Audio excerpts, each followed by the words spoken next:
Hello friends, మనం గౌతమ బుద్ధుడు తన శిష్యులకు చేసినటువంటి ఒక ఉపదేశం గురించి తెలుసుకుందాం. సంప్రదాయానుసారంగా వస్తున్నది కదా అని ఏ విషయాన్ని అంగీకరించకండి.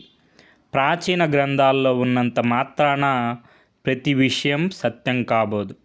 ఎవరో చెప్పారని ఆ చెప్పిన వారు ఎంత గొప్పవారైనా సరే, ఆఖరికి మీ గురువు అయినా సరే, ఆ విషయాన్ని గుడ్డిగా విశ్వసించకండి.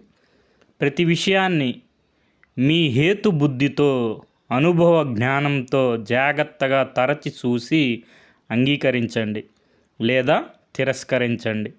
ప్రతి విషయానికి అనుభవమే గీటురాయి కావాలి. బుద్ధుడు తన శిష్యులకి ఇచ్చిన సలహాలు ప్రతి ఒక్కరూ పాటించతగినవి.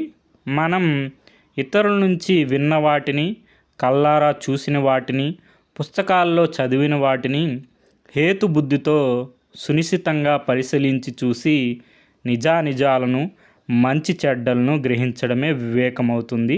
అదే మానవ జాతి పురోగతికి దోహదం చేస్తుంది.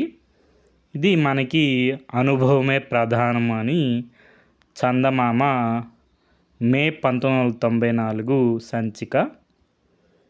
Okay friends, thank you for watching.